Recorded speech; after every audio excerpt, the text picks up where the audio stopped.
So as some of you may know, a very powerful drug lord in Mexico, El Mencho, was just killed in a military operation. And what we're going to go over is pretty much how some Americans got stuck in Mexico and their experiences, right? Because I already did a video pretty much addressing what happened, and they're going to give us a little more information here as well, but we're not going to waste time. We're going to jump right in. Fire, smoke, and chaos across several Mexican states. Cities brought to a standstill as criminal groups retaliate after Mexico's most wanted drug leader died following a military operation Sunday. Blocked highways, drivers forced out of their cars at gunpoint, trucks and buses set on fire. Nemesio Oseguera Cervantes, a former police officer known to most as El Mencho, was the leader of the Jalisco New Generation cartel, wounded during a Mexican military operation and later died while being transported to Mexico City. The U.S. played a role in Sunday's operation, according to U.S. defense officials, though it's unclear to what extent. Pretty much the U.S., all they did was provide Mexico with some intel on how to get him, I believe, or where he might have been. I'm not too sure. All they said was pretty much intel, but that's what we know. Fear spread. Many Mexicans spoke out, calling for an end to the violence. People are aware of this violence, and what they want is peace, to live in harmony and justice, not in war. Blockades were reported across various states, and classes were suspended in at least 3 states as officials tried to contain the violence and keep civilians off the streets. I'm tired of seeing this continue every single day. Under El Mencho's command, the cartel expanded rapidly, challenging rivals like the Sinaloa cartel for control of territory and trafficking routes. According to U.S. and Mexican officials, El Mencho managed to avoid capture for years. His detention and death is one of the most significant blows to organized crime in recent years, and the first high-profile operation under President Claudia Sheinbaum. The fall of El Mencho may mark a major security milestone, but with tourism, foreign investment, and security for the 2026 World Cup at stake, the world is watching how Mexico handles what comes next. Those are pretty much the biggest things, right? Because a decent amount of Mexico's economy is upheld with, its tourism and everything like that. So if they're going to be going through a situation for who knows how long, where tourism is not going to be safe because cartels are pretty much going to be, running rampant and trying to retaliate, it's really going to take a hit to their country because no one's going to want to go over there. No one's going to feel comfortable. Hopefully that doesn't happen because obviously you want Mexico to be able to get their money, get their bread. You know what I'm saying?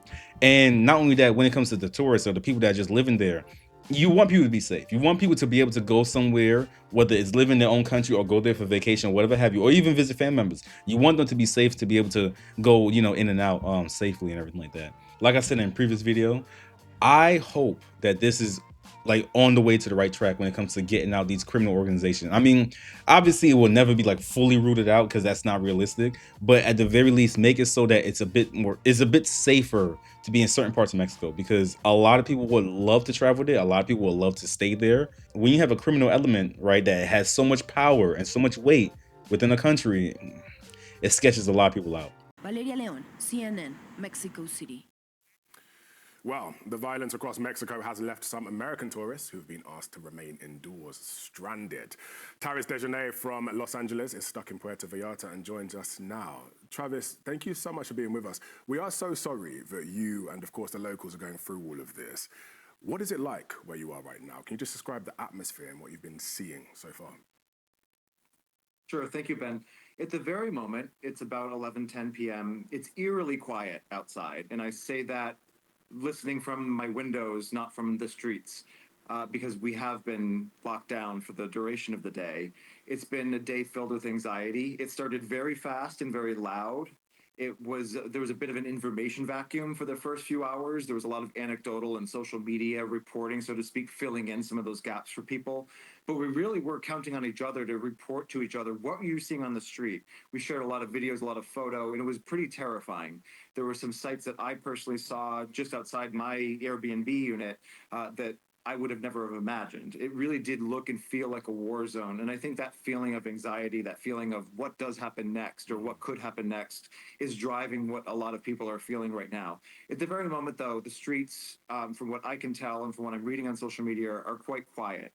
So I think we're all in a little bit of a holding pattern to see what does or what could happen next.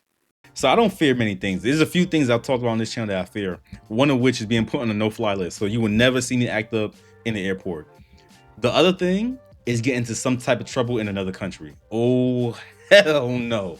I'm not built for that. I don't even want to get mixed up in my own country. What, like leaving the States to go get mixed up in something? Nah. I know if I was there, if I was in that situation, I'd be shook. I'd be shook. I ain't gonna front. I'd be shook. Yes, I would be shook because I don't understand Spanish that well. I understand a little bit, but not that well. And all I'm hearing is pop, pop, pop, pop, pop, a war zone. Nah, I'm cool off of that. I am cool off of that. I would love to visit Mexico. I think I might have something coming up. Who knows? Maybe. That's a fear of mine. To be involved or have a situation go down and I'm in another country.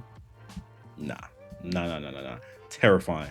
But besides that, right, just like what he had said earlier, yeah, hopefully the people that are living there and the people that are visiting, hopefully they're able to, get out safely. Because I did see some videos where it showed like in the airport, people were like running, like I don't know if something was actively happening in the airport, but they were running for their life because things were just going off.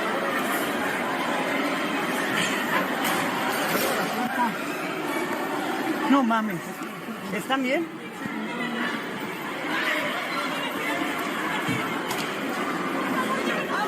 Gente corriendo.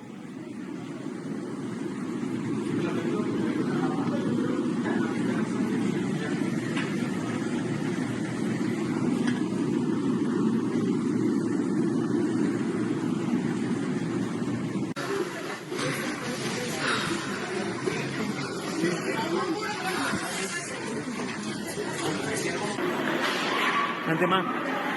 Corre, corre, corre, corre, corre.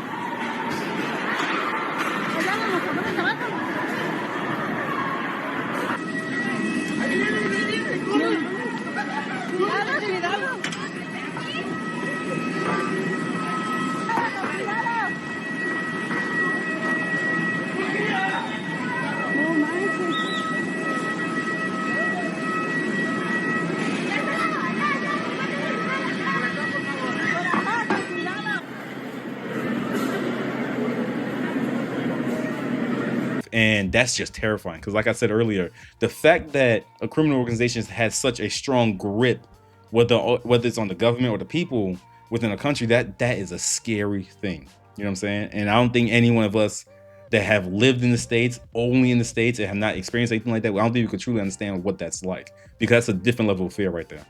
And to see a shelter-in-place warning in what should be a vibrant, touristy area, what was your first reaction when things started happening so suddenly? Unprecedented, I think, is the word that a lot of people would use. I've been coming to Puerto Vallarta for years, and it's a city in a country that I love immensely. It's a beautiful city filled with warm, generous people. And it's also a place where Canadian tourists, American tourists, and tourists from around the world do see a safe haven, a bit of a paradise. So it is jarring to have that contrast, and especially when you see some of the visuals, some of the sites that actually do look like a war zone in a place that has been celebrated as such a paradise. It has been, of course, very jarring. And again, the speed and the loudness with which it all happened was it was literally alarming. You didn't really have time to think about like what's happening. You really just want to see what's on the ground, see what's out your window. Well, these pictures we're seeing while you're speaking are very, very scary. So sorry you're going through that. Are people actually following the shelter-in-place warnings, or have you seen some movement and activity? You better be following that. Look. Y'all must be brave out here. I ain't that brave. Especially if you're a tourist and that's not like your home. You better be following that shit. I know I would be. Oh, stay inside? Bet. All right, cool. No room service? Don't worry. I got snacks in the room. Don't worry about it. Don't worry. I'll figure out a way. Lockdown? Yep. You got it. You're good. I ain't playing no. Yeah, they better be listening. I know I would be. There has been some movement. I've been going out on the balcony of my unit just to see what's going on, mostly during the day. And around 4 or 5 in the afternoon, you did start to see more and more people start to venture out. And I myself, I actually got in the elevator of my building, and there was another pair of tourists in the elevator, and we all were kind of deciding, like, or thinking about, do we want to go out? Do we want to try to see what's open? Especially with lack of food and in some cases lack of drinkable water. people are really starting to wonder and ask, will it be safe for me to go out and explore? When will it be safe for me to maybe go to a store? Will the stores be open? Is it safe for employees to get here? I think those are all questions we're dealing with. Generally, though, I am seeing a great deal of respect for the lockdown and the shelter in place measure. And I think that's evidenced by what we're reading on social media right now. People saying the streets sound so quiet, the city sounds so quiet. These pictures are insane. My goodness. Can you just tell us more about the violence that people are seeing firsthand? Tourists seeing these roadblocks and burned vehicles and a heavy military presence suddenly. It's mad. Absolutely. I mean, I woke up to what I thought was a building demolition happening next door. And when I looked outside, I hadn't yet seen, there were some cars diagonally parked in some of the major intersections around my unit. And within maybe 90 minutes to 2 hours, each of those was lit on fire. And I actually did see I saw and heard and smelled a group of criminals set a car on fire and run. So the city does smell like burnt rubber at the moment. Yeah, nah, that shit ain't it. That shit ain't it. Look, he does bring up a good point about the drinkable water and everything like that and the food. That is tough. That is tough. But besides that, I'm sticking. I'm trying my best to stay inside my room. I need no type of interaction. I need no motion. No, no, no, no, no. If the store's across the street or like literally next to the hotel, I'm not leaving. No, I can't. I ain't taking a risk. I don't know the language that well, and that's not my home country. Nah, I'm cool off of that. I'm cool. But no. Good on him for, at least being safe and everything like that, and all the other people that are out there being safe, because I can only imagine what that's like to be in a situation like that. Situations, I wouldn't say like this, but situations where you have to be inside your own like home because some stuff is going on. That happened like a few times in my block where the police came, and I ain't gonna get into all that. But I've seen situations like that, not too often, and you're just kind of like, oh, I can't leave. This sucks. And then you realize like this is all like a real thing. You only hope that this doesn't last too long, because like I said before, if this is something that is going to be long standing, which I doubt, but even still, it's going to really affect the economy in Mexico, and then kind of, mess up some opportunities for them, because they're set to host the World Cup, and that's going to bring in a lot of revenue for them. And we don't need anybody messing up anybody's money. We don't need that. But yeah, my prayers go out to those people. Hopefully they could make it out there safe. Hopefully this would be the extent of all the destruction and damage. And I didn't really hear much about like, people, losing their life, anything like that. Hopefully not. If there have been, my heart goes out to those people and their families. But yeah, hopefully this is the extent of it, because this is just insane. Like, it does legit look like a war zone. Well, you guys already know the drill. That's it for this video. If you enjoyed it, leave a like. Comment down below, tell me your thoughts. For those people that may be in Mexico that may be watching this video, if you are, hey, how you doing? How do you feel about the situation? Are you excited by the fact that, this person was able to get taken out because he held such a high-ranking position and he has such an influence on, your country and the environment? Or do you feel like this is going to be kind of a net negative, to where it's going to have such high repercussions that it kind of didn't really make a difference in the long run, But I'm interested in hearing what you have to say about that. That's it for now. Don't forget to subscribe, and I'll see you in the next one. Peace.